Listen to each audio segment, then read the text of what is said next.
Live from New Delhi, you're watching DD India Newshour, India's voice to the world. I'm Abhishek Mahajan, coming up in the next hour. External Affairs Minister Dr. S. Jaishankar holds bilateral talks with Israeli counterpart Gideon Sa'ar. Anti-terror steps high on agenda. US government decides to use SNAP contingency fund to issue partial food stamp benefits to 42 million. Shutdown matches previous record of 35 days. US reiterates that focus of alliance with South Korea remains on deterring North Korea, but flexibility needed to operate against regional threats.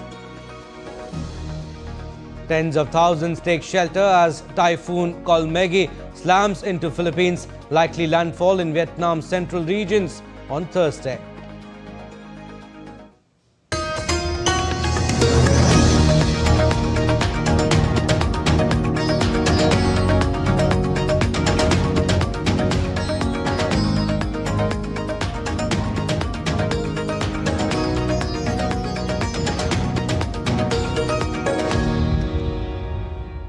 Israel Foreign Minister Gideon Sa'ar is on a state visit to India and held talks with External Affairs Minister Dr. S. Jaishankar in New Delhi on Tuesday. In the meeting, Dr. S. Jaishankar said that India supports the Gaza peace plan.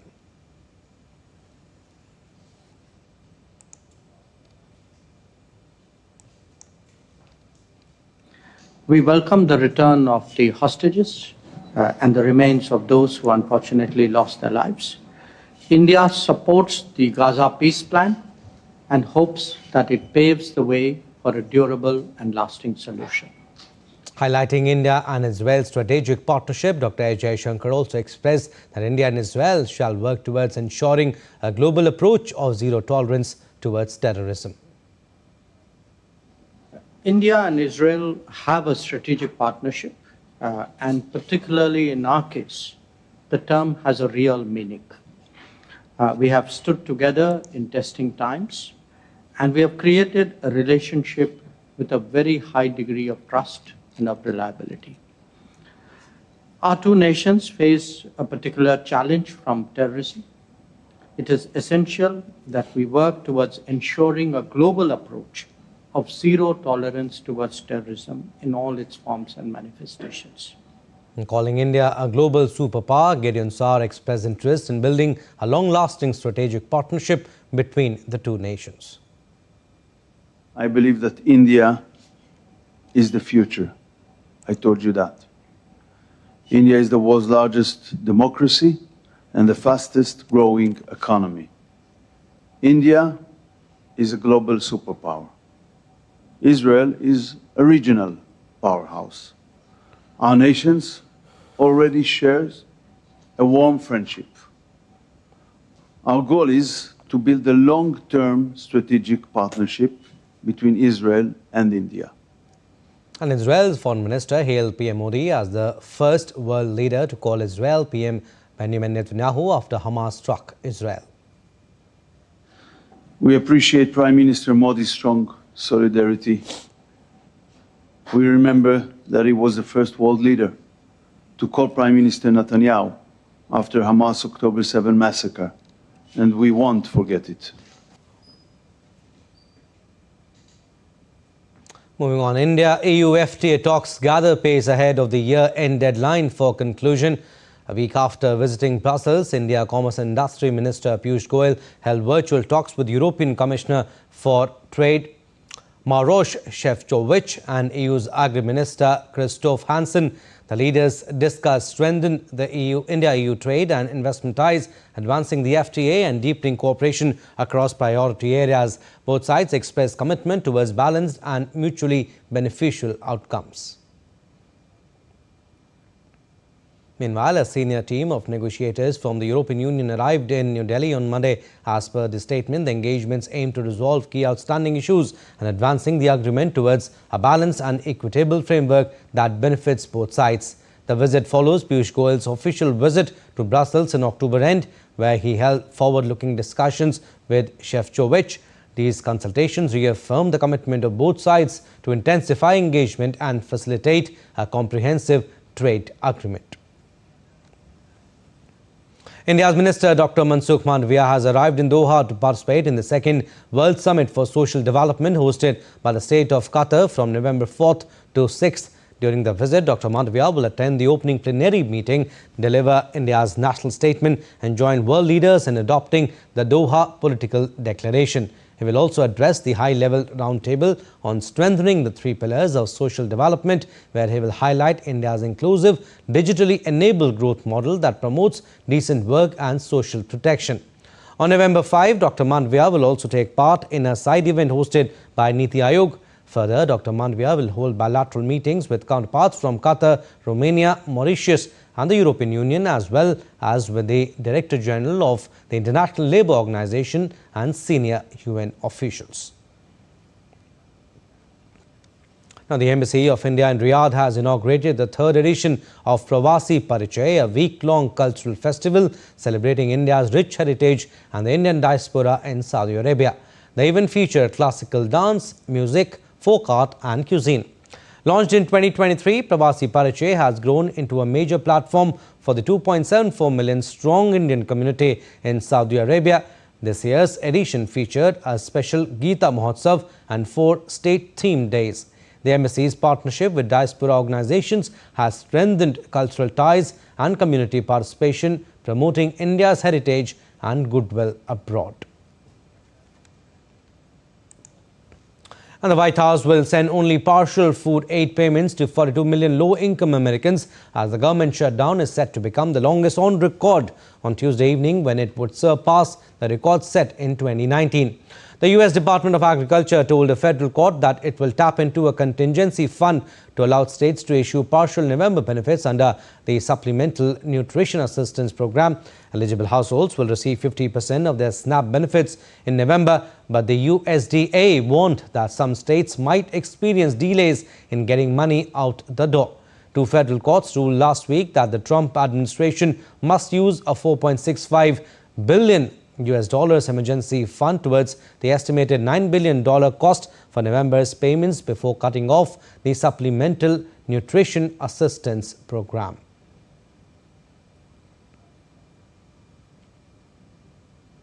Democratic and Republican leaders pointed fingers at each other with no end in sight to the standoff between Republicans and Democrats in Congress. Democrats have blocked spending legislation in the Republican-controlled Congress, saying that any funding package must also expand COVID pandemic-era healthcare subsidies due to expire at the end of December. Republicans say that issues should be dealt with separately. Senate Majority Leader John Thune said he is optimistic about ending the government shutdown this week and that the upper chamber would take its 14th vote on a House-passed funding bill on Tuesday.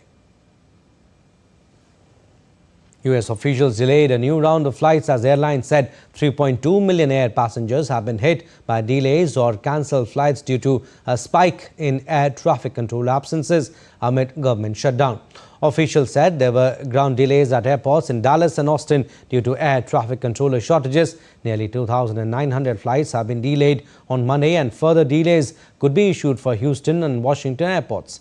The shutdown has forced 13,000 air traffic controllers and 50,000 Transportation Security Administration officers to work without pay and snarl tens of thousands of flights. Earlier, Transportation Secretary Sean Duffy warned the Trump administration would shutter the U.S. aviation system if he thought an ongoing government shutdown was making it too risky to travel.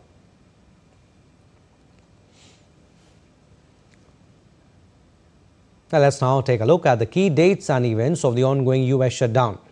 U.S. headed towards its 15th government shutdown since 1981 on September 30th, with Republicans and Democrats in Congress unable to agree on.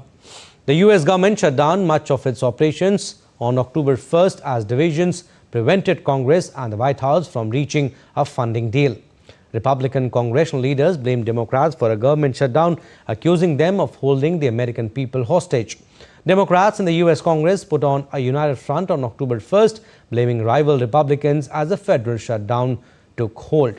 The White House warned of worker layoffs as the first day of the government shutdown unfolded, even as Vice President J.D. Vance insisted no final decisions made. Lawmakers on October 3rd disagreed towards a deal that would allow them to resume government funding Democrats and Republicans spent several days blaming each other.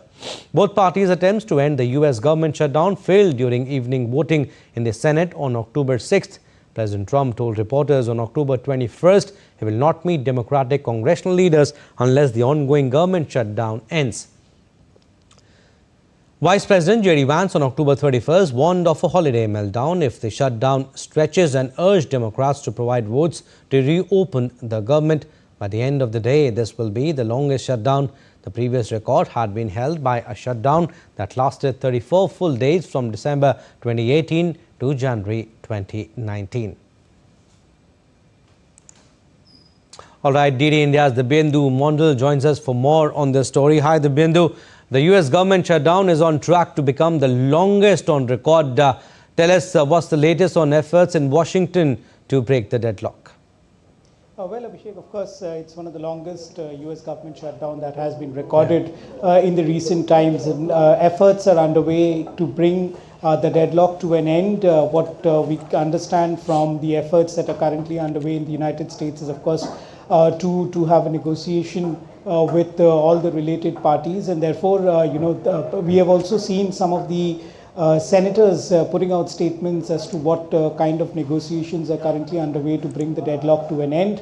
And it seems that the haul would be a little longer than what is expected to be.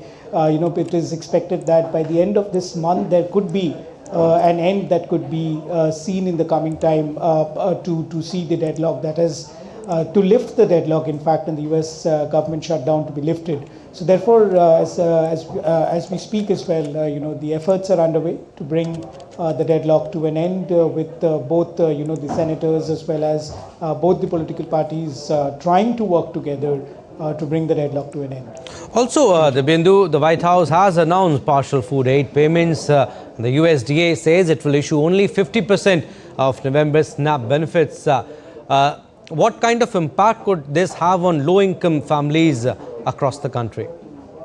Well, of course, if this continues, then the low-income families in the United States could face rising inflation, rising cost of food, as well as there'll be no money for them to afford something as basic as food. So therefore, as I said, the efforts are underway to end, because it's one of the longest shutdown, US government shutdown in the recent times.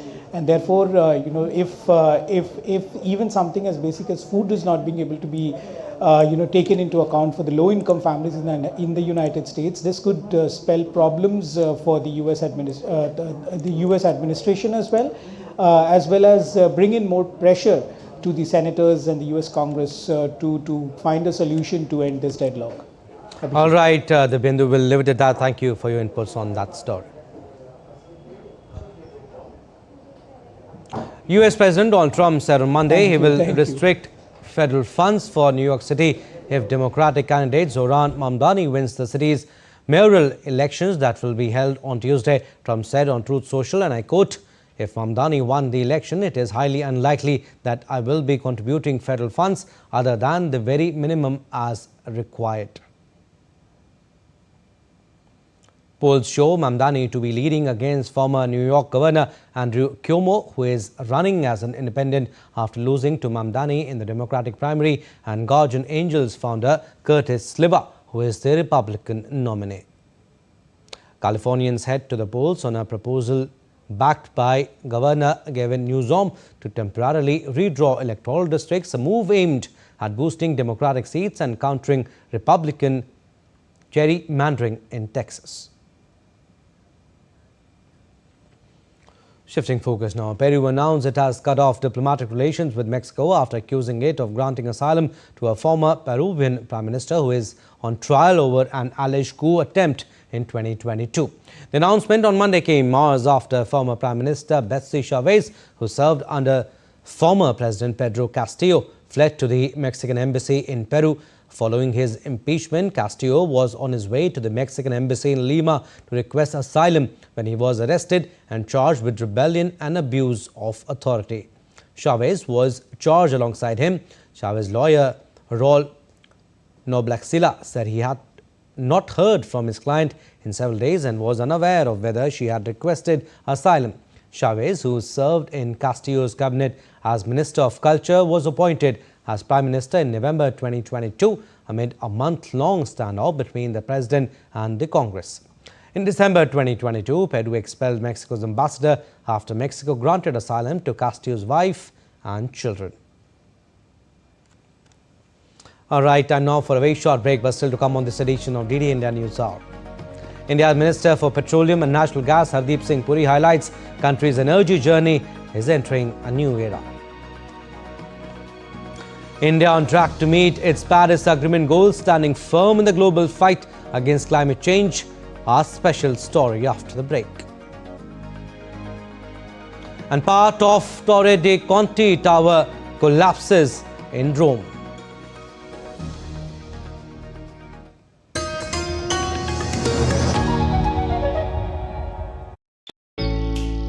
Jharkhand will mesmerize you with majestic nature, rich heritage and colorful culture. Johar. अरे it fits perfectly. Thank you. Full workout हो गया. Ready?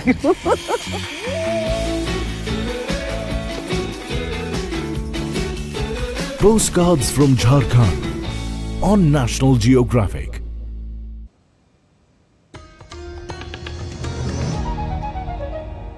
Welcome back. You're watching DD India News Hour. I'm Abhishek Mahajan. Some more stories.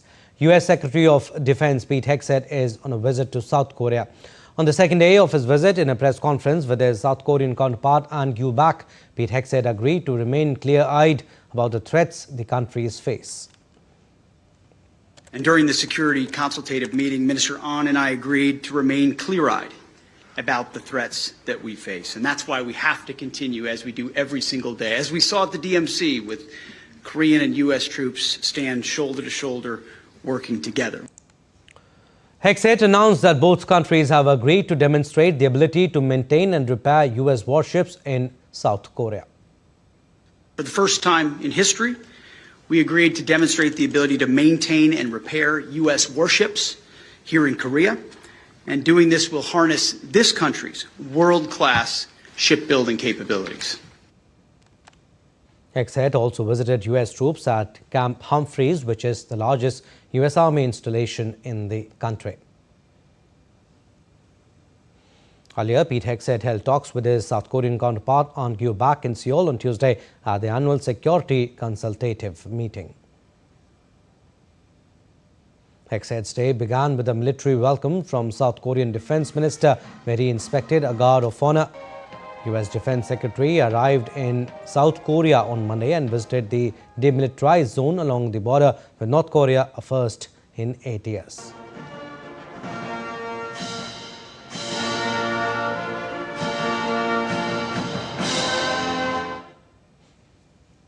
A Romanian worker trapped for hours under rubble in Rome on Monday following the partial collapse of medieval tower near the Colosseum has died. The man was rescued by emergency services late on Monday and taken to hospital in a serious condition. A second worker, also Romanian, was pulled out almost immediately and hospitalized with serious but not life-threatening head injuries, while two more workers suffered minor injuries and declined hospital treatment. Part of the medieval tower in central Rome near the Colosseum crashed to the ground on at least two occasions. The tower, which was due to be converted into a museum and conference space, is located halfway along the Via di Fori Imperial, the broad avenue that leads from central Piazza Venezia to the Colosseum. Moving on, France and World Food Programme has dispatched ship of humanitarian aid to Jamaica after the island was hit last week by one of the strongest storms on record in the Caribbean. The aids included water treatment equipment, tents, mattresses, lamps, hygiene kits and food supplies. Hurricane Melissa was the most powerful storm ever to directly hit Jamaica and the first major hurricane to do so since 1988. At least 28 people have been killed due to Melissa. The Category 5 hurricane began to dissipate on Friday after showing devastation across much of Jamaica, cutting off communities in Cuba, drenching Haiti and leaving at least 50 dead in the Caribbean. And in the Philippines, at least 5 people have been killed as Typhoon Koinu hit the central region on Tuesday. Torrential rain, strong winds and storm surges forced tens of thousands to evacuate from their homes in several towns. Philippine Red Cross helped the residents being rescued in Cebu City. The typhoon made landfall early with sustained winds of 150 kilometers per hour, cancelling more than 160 flights, with forecast to move across the Visayas Islands region and out over the South China Sea by Wednesday. It will make a landfall on Thursday night in Vietnam's central regions. The Vietnamese government said that it was preparing for the worst case scenario.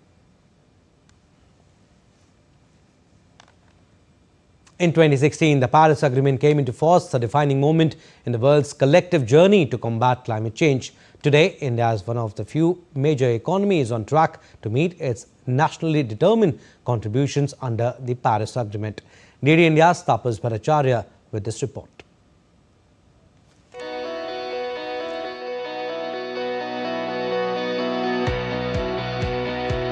On November 4, 2016, the Paris Agreement came into effect, marking a historic turning point in the global fight against climate change. The world came together with one shared goal: to limit global temperature rise and secure a sustainable future for all. It entered into force after 55 countries representing 55% of global emissions ratified the pact. Among those nations that rose to the challenge, India emerged as a key driver of climate action. Guided by the principles of climate justice and sustainable development, India has consistently turned words into results. The launch of the International Solar Alliance, co-founded by India and France, has become a shining example of collective action, bringing together over 100 nations under one solar vision. One sun, one world, one grid. India's initiatives in biofuels, electric mobility, green hydrogen and afforestation reflect its comprehensive approach to sustainability.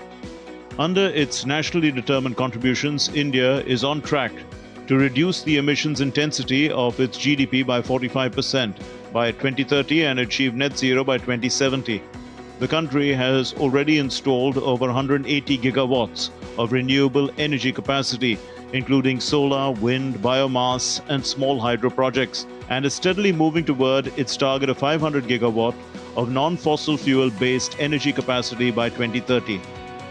India's ambitious initiatives such as the National Solar Mission, Wind Energy Mission and the Green Energy Corridor have accelerated the pace of change, while policy reforms and public-private partnerships have strengthened the renewable ecosystem. As the world prepares for COP30 in Brazil, India stands tall as a voice of the Global South, leading by example. Tapas Bhattacharya's report for DD India. India's Minister for Petroleum and Natural Gas Hardeep Singh Puri on Tuesday shared a post on social media site X highlighting that the country's energy journey is entering a new era. The minister announced that Mission Aviation under the leadership of Prime Minister Modi is one of the largest seismic mapping programs in Indian history.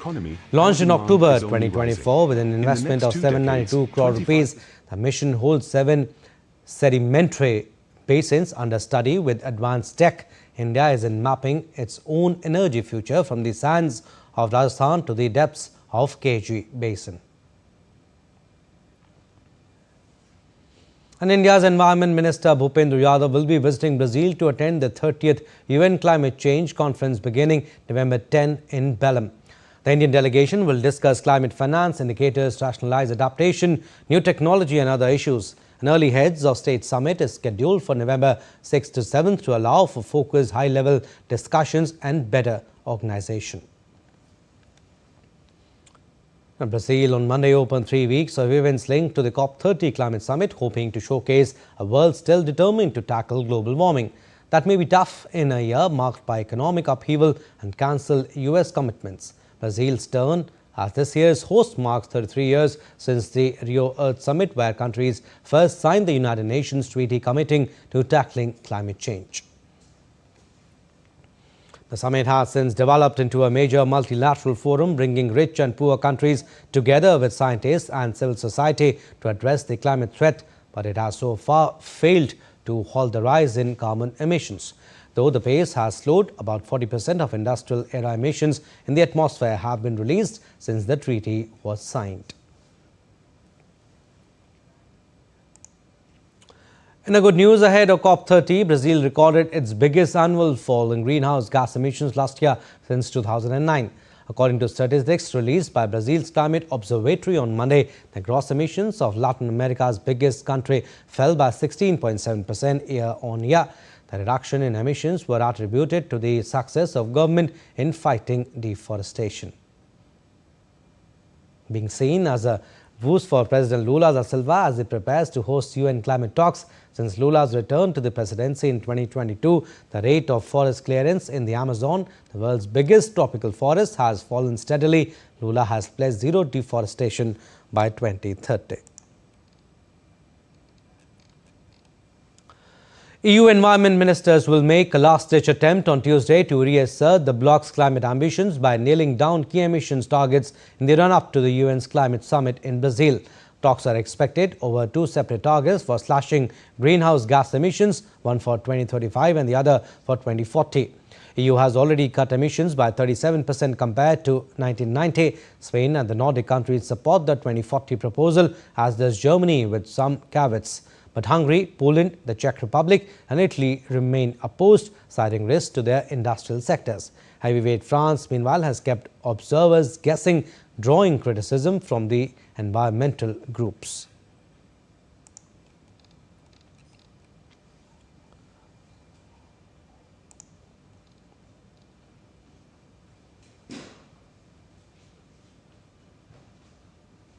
As India's clean industrial future is gaining momentum, the Industrial Transition Accelerator, launched at COP28, has unveiled its India Insights briefing and project support program to drive low-carbon growth across key sectors like steel, cement and aviation.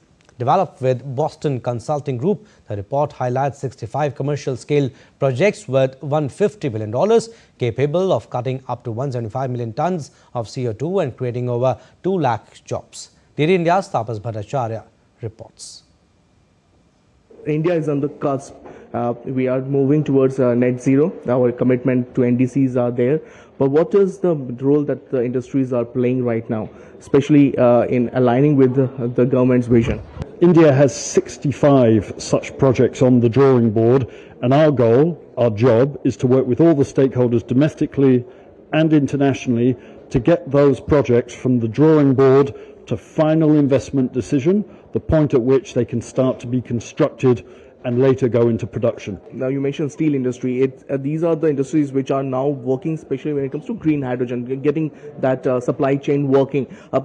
Is that something that you guys are working with the stakeholders to not just to get the technology, but also get the finance? Climate finance is also something that a lot of people are talking about.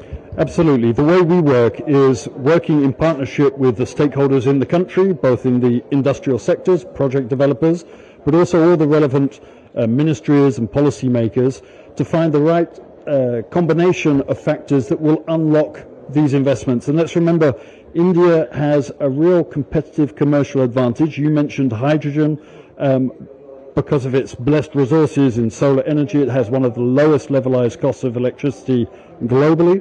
That means it can also produce green hydrogen at a very competitive cost internationally. That allows industries here in India to decarbonize over time, but not only for domestic consumption. I think the real opportunity here as well is for India to take its place in international markets. The COP30 is going to kickstart in a short while from now, and a lot of people are now talking, well, is there any chance that the developed countries, West especially, are they coming down when it comes to their commitment? So what we see from our data, and we have a global project tracker, and we've just updated it to show that there are now globally over 1,000 projects, deep decarbonization, commercial scale projects around the world. Yes, there are some headwinds, it's true, but we also see that many of these green production methods are becoming increasingly cost competitive with their fossil fuel equivalent production methods. We see that momentum growing, and last year there were more of these projects reaching final investment decision globally than in previous years. So the momentum is continuing and growing. With Person Piyush, this is Tapas Bhattacharya for DD India from Delhi. Still to come on this edition of DD India News Hour. The campaigning for the first phase of assembly elections in Bihar to end this evening. The Election Commission of India launches the second round of its special intensive revision exercise. And over 2,000 Sikh pilgrims from India depart for Pakistan to commemorate the birth anniversary of Sri Guru Nanak Dev Ji.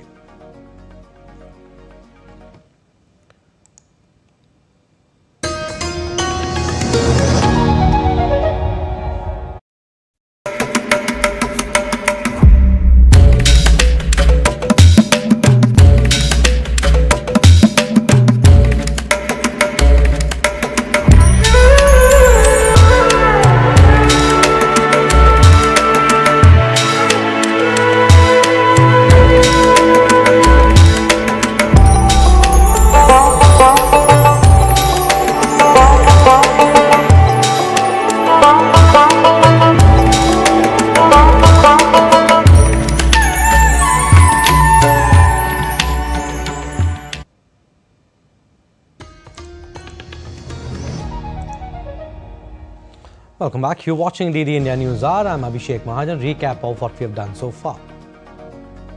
External Affairs Minister Dr. Jaishankar holds bilateral talks with Israeli counterpart Gideon Sa'ar. Says India and Israel should work towards ensuring a global approach of zero tolerance towards terrorism.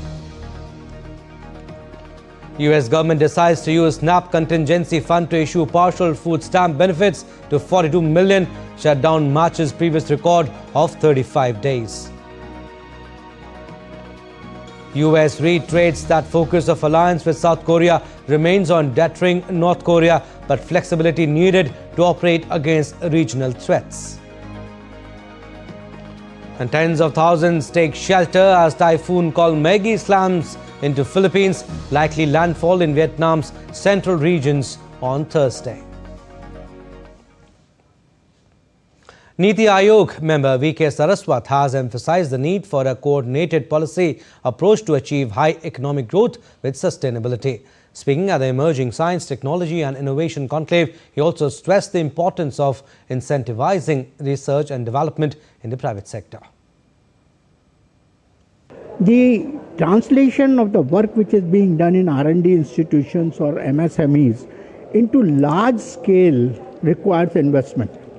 So in my talk also I mentioned that this requires more than what we are investing today. This requires more incentives in that, so that private participation takes place in a big way. Public-private participation will depend upon demand. You have to create demand and you have to put the processes and the policies more attractive. So if these two things you do, I'm sure the transition to sustainability will take place in a much better manner. Sustainability is not an add-on. Sustainability is a base. Now no more sustainability is an add-on. It is a base. And if we have to work for the base, we have to work through a policy. Now, India is taking a major step towards green industrial transformation. The government is working on a new scheme to promote clean steel-making technologies aimed at cutting carbon emissions and encouraging the use of sustainable alternatives in steel production. In an exclusive interview with DD India correspondent Tapas Bhattacharya, Steel Secretary Sandeep Pondrik said the initiative is aligned with Prime Minister Narendra Modi's vision of making India a net zero nation by 2070. Joining me is the Secretary of Steel Ministry. Sir, you mentioned the fact that sustainability is a key factor. I also mentioned that it is high time that green steel should be looked into. One of the major challenges and the thing that the sector is doing and the ministry is doing to improve that? I think in the path of sustainability, the main challenge is that it requires investments in terms of technologies. It also requires taking different routes, for example, from blast furnace route to DRI route. Ministry is planning a scheme to encourage especially small sector but all steel producers to go towards decarbonization so that they are able to produce steel with lesser carbon footprint. We are also encouraging the steel industry to use hydrogen, at least at the pilot level, because it's likely that in next 5 to 10 years, hydrogen may become a viable fuel, especially the way the prices are decreasing. So both at policy level and at scheme level, the ministry is trying to ensure that steel sector and especially small producers, they become less carbon intensive and also higher efficiency plants. So Prime Minister also mentioned the fact that by 2070 we will have to become net neutral. Is there any chance that steel industry is working to become partly aligned with that, or getting net neutral in due course of time? Yeah, of course. As the Honorable Prime Minister said that we have to become net neutral by 2070. So what the target we are putting right now is that our steel sector will decrease the carbon footprint from 2.64 to less than that in coming years, and I am sure that by 2070 we will become net neutral. Much appreciated. Yeah. It's a huge challenge. Yes, it is. Much appreciated. So that was the Secretary stating that they are working to become carbon net neutral by 2070, and it won't be long because they are working on green hydrogen and making sure that the aspect of the small sector as well as steel sector are taken care of. With Campus and Piyush, this is Tapash Bhattacharya for DD India from Delhi. The Election Commission of India launched the second round of its special intensive revision exercise on Tuesday, covering 9 states and 3 union territories with a combined electorate of around 51 crore. The large-scale revision of the electoral rolls will conclude with the publication of final voter list on February 7, 2026. This marks the second phase of SIR following its implementation in Bihar, where the final electoral roll containing nearly 7.42 crore names was published on September 30th. The SIR begins with the enumeration stage on November 4th and will continue until December 4. Draft electoral rolls will be released on December 9, followed by the final publication on February 7, 2026. This will be the 9th such revision since independence, the last one having taken place between 2002 and 2004. And the campaigning for the first phase of assembly elections in Bihar will end this evening. The campaigning will end at 5 p.m. Indian Standard Time on Tuesday in 121 assembly constituencies spread over 18 districts. Voting for this phase will be held on 6 November under tight security, and the result will come out on November 14. Star campaigners and senior leaders of the NDA, Mahagathbandhan and other parties in the fray are making their efforts today to woo the voters. Union Home Minister Amit Shah held a public rally in support of NDA candidates in Darbhanga. The minister slammed the opposition, saying that no development was done during their tenure. He noted that now no one will have to travel to Delhi AIMS for treatment but can get best treatment in Darbhanga AIMS.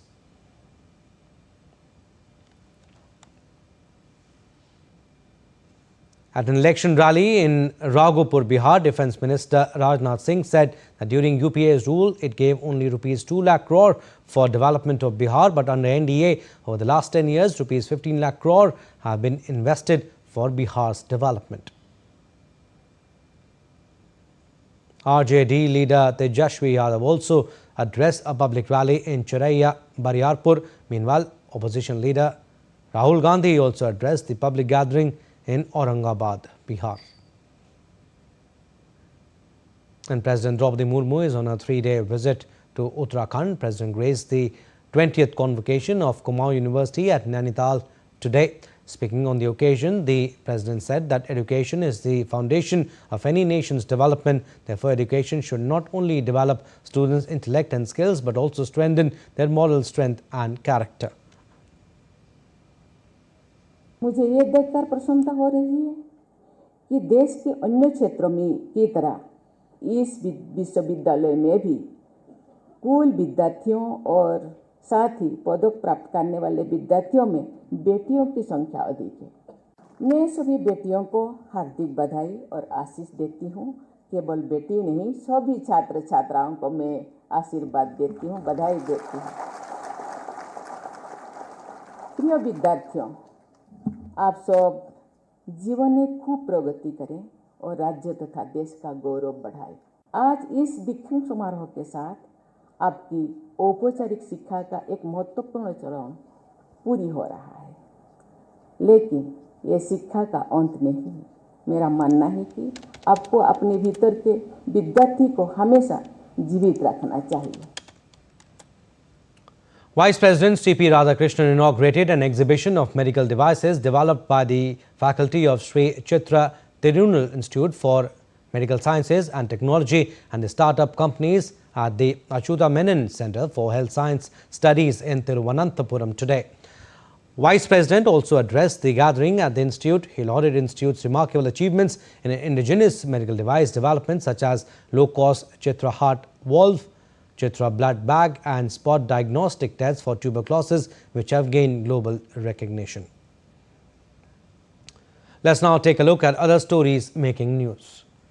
An Air India flight from Delhi to Bengaluru with 172 persons on board was diverted to Bhopal after a suspected technical issue was detected mid-air, the airline said on Tuesday. An Air India spokesperson said the aircraft operating as flight AI 2487 landed safely at Raja Bhoj Airport, Bhopal, where it is undergoing precautionary inspections.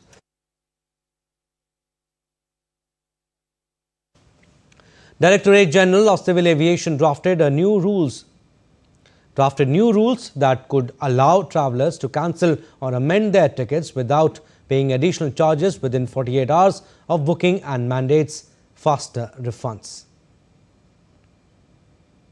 6 people died while 2 were injured after a truck collided with a car at the Deva Fatehpur Road in Uttar Pradesh's Barabanki on Tuesday.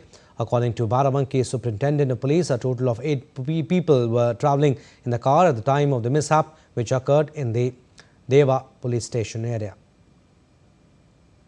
Over 2,000 Sikh pilgrims from India departed for Pakistan to commemorate the birth anniversary of Guru Nanak Dev Ji, paying their respects at various historic gurdwaras on the occasion of Prakash Parv.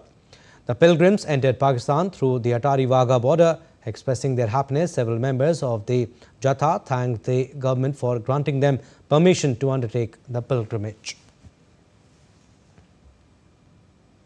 The long-awaited Grand Egyptian Museum, the world's largest archaeological museum complex dedicated to a single civilization, officially opened its doors to the public on Tuesday. Located just 2 kilometers from the iconic Giza pyramids, the museum connects visitors directly to the ancient wonders through the new tourist walkway. Spanning 500,000 square meters, the museum houses around 100,000 artifacts, half of them on display dating back more than 6 millennia. The museum's most heavily promoted attraction is the expansive collection of treasures from Tutankhamun's tomb, uncovered in 1922, including the boy king's golden burial mask, throne and sarcophagus, and thousands of other objects. King Khufu's solar boats, which were discovered besides the pyramids and believed to have been built to carry the king's soul to heaven, are also part of the museum's items, along with the world's first hanging obelisk, which stands about 20 meters high.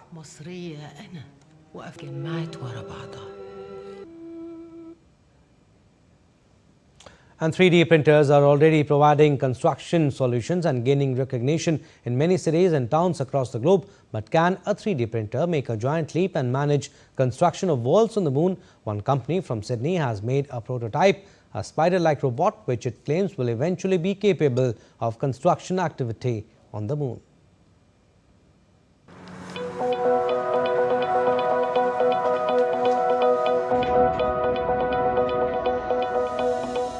A new spider-like robot could redefine construction using robotics and 3D printing to build homes. Named Charlotte, the robot is made from aluminium, carbon fiber and 3D printed plastics.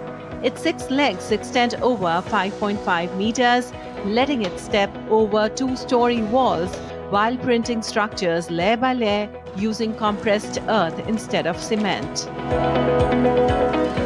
Charlotte, and earth-built in particular, the core technology within Charlotte, will be a game changer wherever it goes in the world. It will make construction really, really cheap. Like, we're talking about knocking zeros off the end. And it'll also make it carbon-free. The robot uses earth from the building site itself, reducing emissions and offering architects more design freedom, including curves, arches and domes that traditional construction struggles to achieve. we came up with the concept of Charlotte, which was a large legged robot. The real question is, how big does a 3D printer extruder need to be before you stop building large gantries and just build legs for the actual extruder itself? Developers believe this same approach could also work on the moon, since 99% of the structure there could be built using the material found at the site, making Charlotte a potential future tool for off-planet construction. Bureau Report, DD India. Now let's take a look at other stories making news around the world. Afghanistan is reeling from the effects of the earthquake of 6.3 magnitude that struck the nation on Monday. The quake killed at least 20 people and injured hundreds, damaging the city's historic Blue Mosque. In Turkey's Hatay, a giant 8-meter olive sculpture built using nearly 50,000 pieces of scrap metal has been installed at the entrance of Altenozu district, highlighting both the region's olive identity and the message of sustainability through recycling. In Dubai, a cafe in an industrial neighborhood turned coffee hub is offering the world's costliest cup, nearly $1,000, brewed using rare Panamanian beans. The cafe's co-founder says the premium pricing reflects the beans' exclusivity and demand among coffee collectors. Still to come on this edition of DD India Newshour. Starbucks cedes China control to Koinu capital. OpenAI signs $38 billion deal to buy cloud services from Amazon to power its AI ambitions. And the Indian Army hosts the Army Sports Conclave 2025, focusing on sports collaboration and India's Olympic future in New Delhi.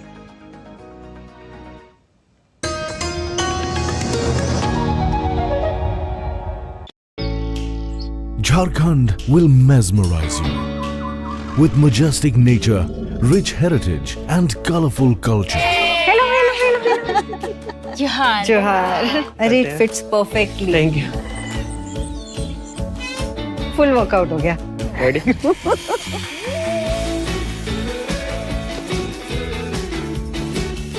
Postcards from Jharkhand on National Geographic.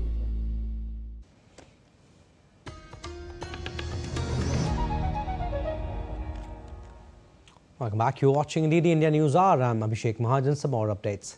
Canadian Prime Minister Mark Carney's government presents its first budget on Tuesday. Canada plans to invest in national projects such as port expansion, energy production and critical mineral infrastructure to strengthen economic independence and counter US tariffs. Finance Minister Champagne described the upcoming budget as an investment budget aimed at building the Canada of tomorrow. Carney has positioned himself as the leader to guide Canada through the economic disruption caused by Trump's tariffs, which have raised unemployment and pressured key sectors such as autos, aluminium and steel. And renowned coffee chain Starbucks Corp has announced on Monday that it is forming a joint venture with Chinese investment firm Boyu Capital to operate Starbucks stores in China. Under the agreement, Boyu will hold up to 60% of a new joint ventures operating 8,000 Starbucks stores across China, while the Seattle-based company retains a 40% stake and continues to own the brand and intellectual property. The partnership marks a strategic shift for Starbucks after more than 26 years in China, combining the global coffee chain's brand recognition with Boyu's local market expertise to expand into smaller cities and new regions. The deal is expected to close in the second quarter of fiscal year 2026, pending regulatory approvals. And OpenAI has signed a 7-year, $38 billion deal to buy cloud services from Amazon.com in its first big push to power its AI ambitions after restructuring last week that gave ChatGPT maker greater operational and financial freedom. With this deal, OpenAI gains access to hundreds of thousands of state-of-the-art NVIDIA GPUs and the ability to scale up to tens of millions of CPUs via AWS infrastructure. The deal represents a shift from relying exclusively on one cloud provider, previously Microsoft's Azure, to broader infrastructure partnerships. Deal enables them to focus more on the AI models and services rather than building massive in-house data center infrastructure from scratch.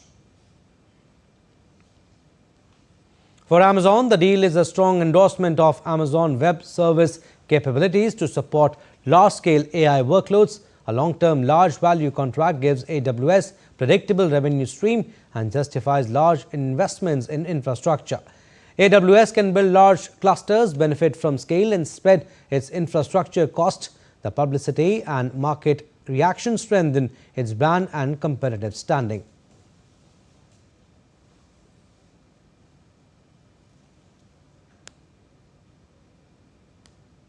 With OpenAI secure to large-scale infrastructure, the pace of development of large AI models can accelerate. Deals like the fuel competition among AWS, Microsoft, Google and others for AI infrastructure. Competition can result in improved service, cheaper cost, more innovation for end users. Amazon shares hit an all-time high on Monday, with the company set to add nearly $140 billion to its market value. Microsoft shares had briefly dipped on the news. Global market updates now. The S&P 500 and the Nasdaq closed higher on Monday, with artificial intelligence-related deals driving much of the gains. Tech and tech-related firms helped boost the Nasdaq to the biggest gain. Among the major drivers to the upside, Amazon.com jumped after the company announced a deal with OpenAI. Nvidia shares also gained after Trump said the AI chip makers' most advanced microchips will be reserved for US companies and kept out of China and other countries. Asian stock markets from Tokyo to Taipei and Seoul tumbled from all-time highs on Tuesday, with investors aggressively booking profits following strong tech-led rallies over recent weeks. Sentiment was weighed by weakness in US economic data, while a divergence in views from Federal Reserve officials clouded the outlook for a December interest rate cut. All right, sports updates now. The Indian Army hosted the Army Sports Conclave 2025, focusing on sports collaboration and India's Olympic future in New Delhi on Tuesday. With the motto of Together with Excellence, the conclave is focused on Mission Olympics. In a brainstorming session, the men in uniform and experts from the sporting world deliberated on how to raise the bar. DD India correspondent caught up with the former hockey captain of India, Viren Raskina, to find out more. We are talking about Mission Olympics, and the first step is 2030 Commonwealth Games, which India would be hosting, and hockey is the discipline that the country is looking at. I have with me Viren Raskina, the former Indian hockey captain. How's the preparation first for the Commonwealth Games and then for Mission Olympics? I must say that the Indian Army has done such a fabulous role, not just in hockey but in all of Indian sport. If you look at the facilities in all the Army centers, I have personally been to Army Sports Institute in Pune, Army Marksmanship Unit in Mao, and for shooting, and they've done such a spectacular job across sports.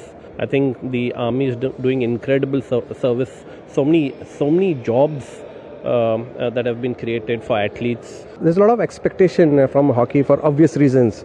So how do you see things proceeding for India?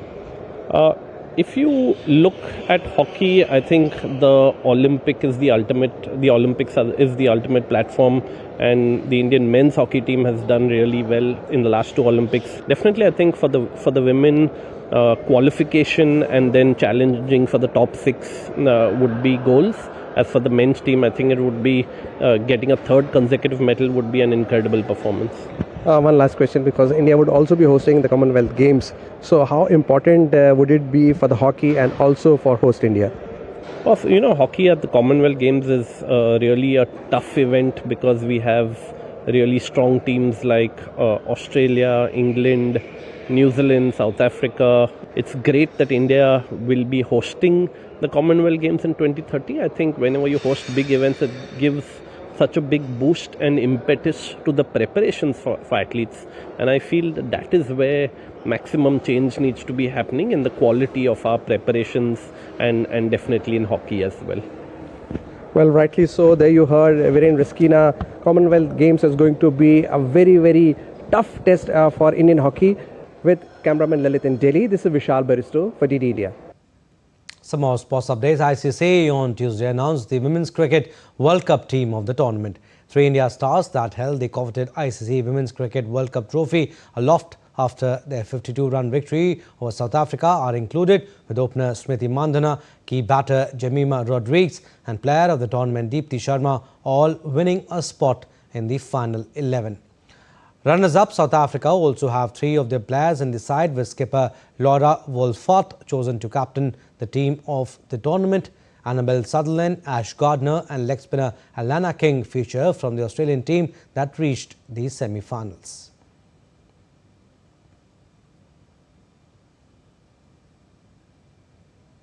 An Indian Premier League side, Lucknow Super Giants, on Tuesday appointed former Australia all-rounder Tom Moody as the Global Director of Cricket for the upcoming season of the lucrative T20 League. The 60-year-old Moody has had 2 coaching stints with Sunrisers Hyderabad. He left the franchise in 2022 when Brian Lara took over as head coach. He will look after all the group's cricket teams: Lucknow Super Giants in the IPL, Durban Super Giants in SA20 and Manchester Originals in the 100.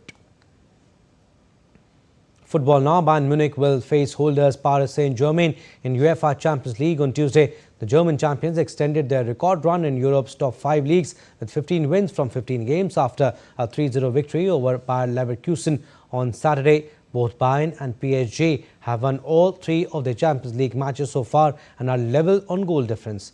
PSG are unbeaten in their last 8 competitive matches.